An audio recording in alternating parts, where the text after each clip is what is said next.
This message comes from NPR sponsor FX, presenting Dying for Sex, a new series starring Michelle Williams, Jenny Slate, Rob Delaney, Jay Duplass, and Sissy Spacek. FX's Dying for Sex. All episodes now streaming on Hulu. Hello, hello. I'm Brittany Luce, and you're listening to It's Been a Minute from NPR, a show about what's going on in culture and why it doesn't happen by accident.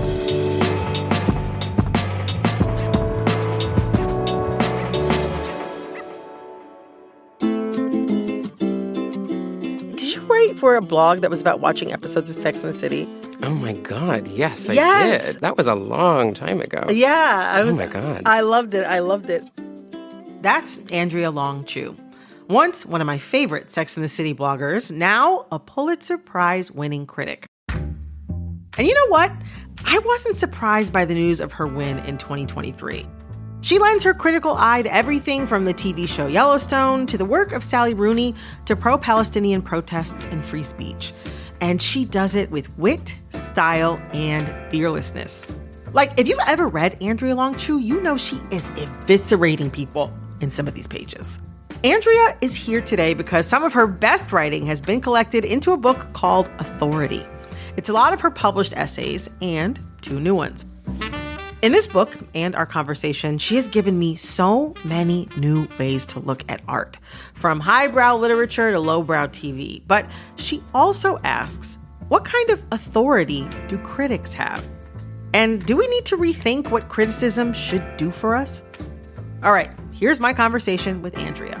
Let's get critical. To get right into it, you say art can exist for art's sake, but criticism has a job to do. And in one of your essays, you write that the job of criticism is to give art context, rather than art providing the context for itself. I'm really interested in how you do that job. I know that you do a pretty exhaustive deep dive into your subjects, that for book reviews, you read the book you're reviewing and pretty much everything else that the author has written, plus all their interviews about their work. So how do you look past what people might say about their own writing to understand what they're really saying with their writing? Well, I think it's an excellent question because sometimes artists have no idea what they're doing. I do try and find, absolutely everything I can to a kind of absurd degree. And I really enjoy that, just one, because I have that kind of archival impulse. Mm-hmm. And because I like finding, little hidden gems where it feels like someone has exactly said the thing that I was suspecting they thought, but that they hadn't said yet, or places where you can see it clearly, bleeding into the work. To some extent, the work of the essay is for them. Say more about that. What do you mean it's for them? Well, what I mean is that not that they would like it necessarily, or even that they would benefit from it, but just that I think that I can show them what it is that they are actually up to, because I don't think they're, for the most part, aware of it. Yeah, when you say that you feel like artists or writers may not be aware of what they're doing, is it that they're too close to the subject? Yeah, I mean, they're doing all kinds of stuff unconsciously that they don't have awareness of. That's the sort of psychological level. There is also, a level that is material.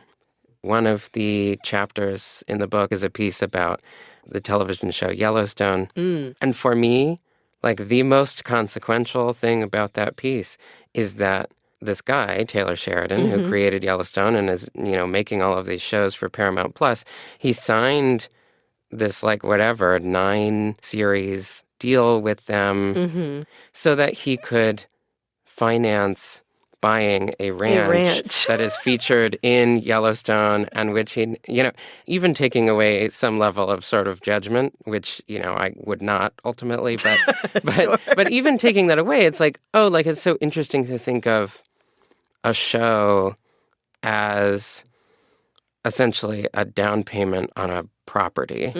That's not a metaphor, right? If I say, the show's a meditation on American masculinity, it might be true, but it's these things just exist. That to me is very interesting.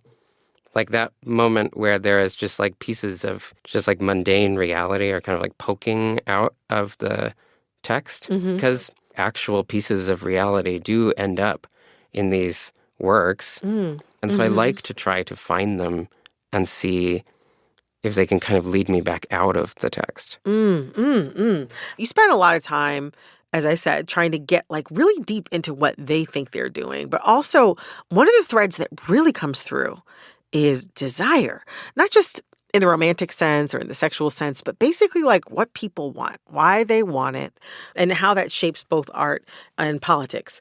You wrote an essay about a bunch of recent books that use mixed race Asian characters to kind of talk about what makes an Asian American person Asian American or not.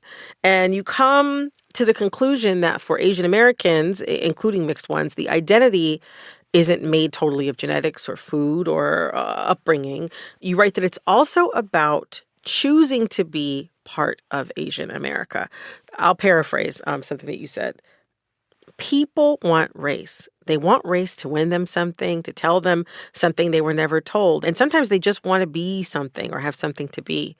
Many people across the country are choosing, and it is enough for now to ask why. That is just one example, which is like fab example. Even like I was reading that and I was like, it opened up a little door in my brain to be like, why did I choose to go to Howard University as like the only school that I applied to like out of state?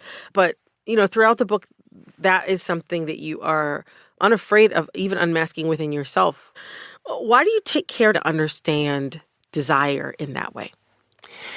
I think one of the things that I am most interested in about desire is we take for granted a lot of the categories that we use to think about ourselves, right? You know, the thing about identity, which means sameness, is that you have to have two things in order for something to be the same, right? So there's always going to be a certain level of difference between anyone that I want to have something in common with and myself. Right. And that gap can only be crossed through desire or will. The wanting is part of what the identity is.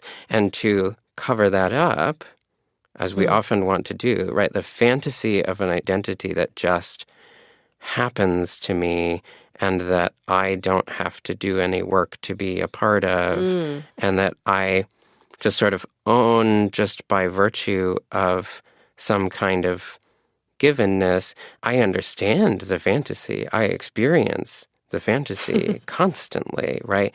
But it is a fantasy. To bring it back to sort of like your criticism, you see that showing up across a lot of the things that you are reading or watching or criticizing? Oh, yeah. I mean, I think a lot of art, certainly a lot of novels, is that, right? Is an artifact, the sort of like fossil record of desire and a fantasy. And I do think you can sort of watch it. If you learn to look in a particular way, you can see the way that desire is kind of trying to leave the writer, but also is the writer is still clinging to it. And there's a kind of drama to that I am really interested in. Coming up, do we need to rethink what we get out of criticism? And what authority do critics really have? It seems like the only thing the critic has to rely on is themselves, and that feels kind of intolerable. Stick around.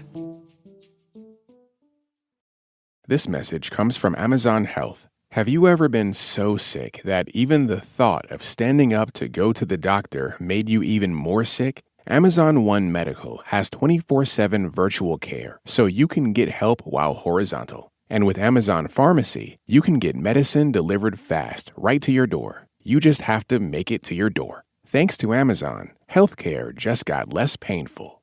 This message comes from Strawberry.me. You've worked hard to get where you are, but what's next? Strawberry.me Career Coaching helps professionals like you take the next big step with confidence by matching you with a certified career coach who understands your goals and challenges. This isn't just advice. It's a personalized, results-driven approach to uncover hidden strengths, overcome obstacles, and accelerate your career growth. Visit strawberry.me/NPR to claim your $50 credit.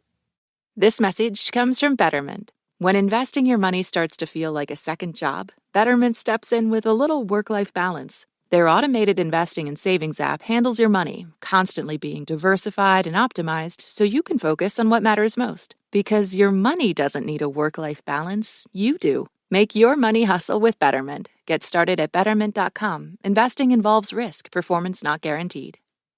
This message comes from Wise, the app for doing things in other currencies. Sending or spending money abroad? Hidden fees may be taking a cut. With Wise, you can convert between up to 40 currencies at the mid-market exchange rate. Visit wise.com. T&Cs apply. So I want to turn now from your art criticism to your political criticism and your criticism of criticism itself. It's all kind of bound up together, but let's talk about one of the new essays you wrote for this book called Criticism in a Crisis. And you go back into history and look at all the ways there's always some crisis or another in criticism. And there's a lot of hand-wringing.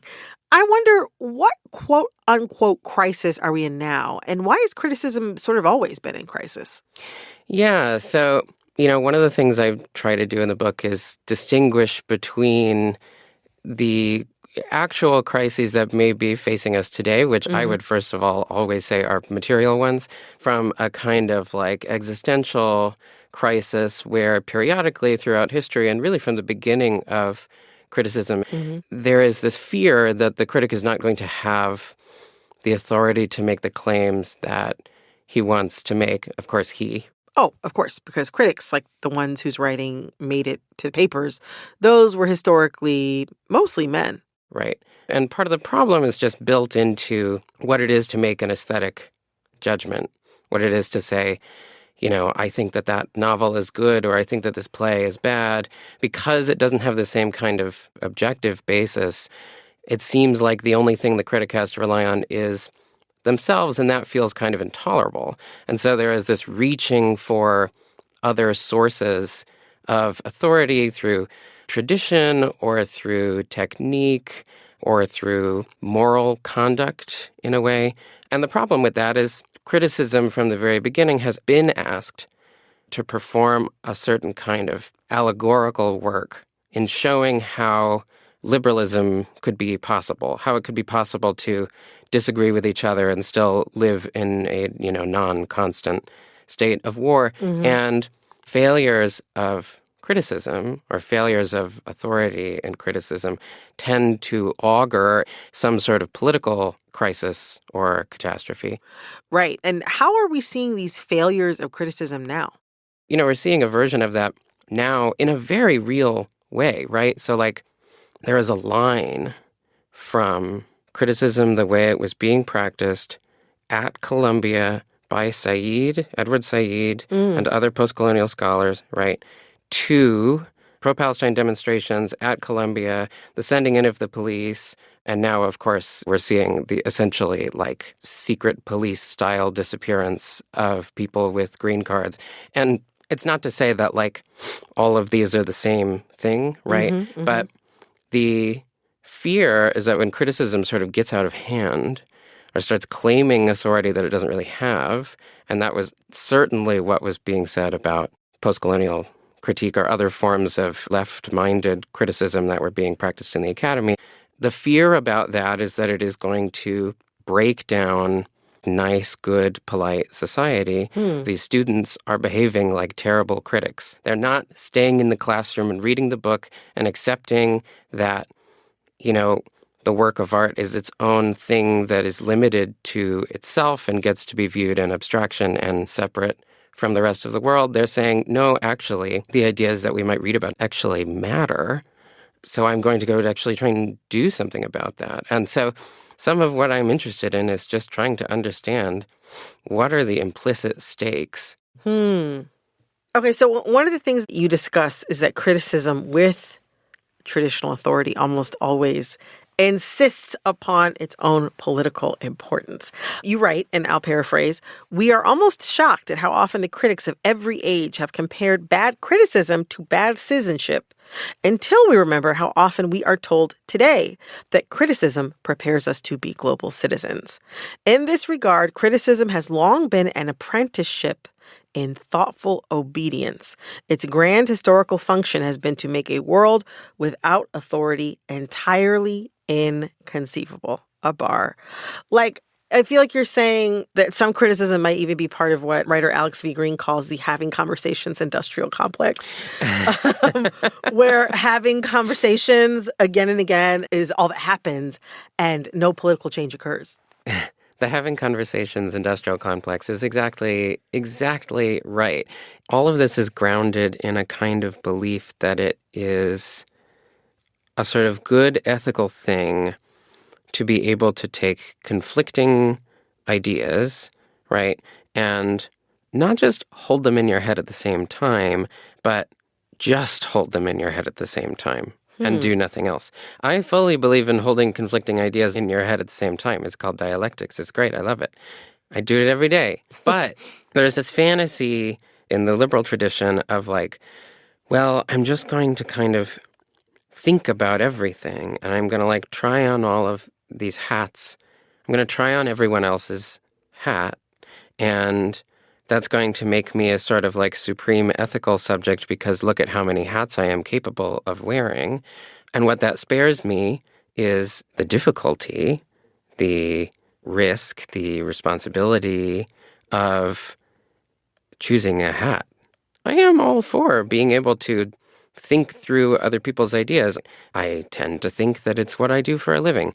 But the idea that that is like enough in and of itself is, I think, very pernicious. I have written about this, in the context of trans kids and this sort of idea that like, oh, we just need to like talk and think about it.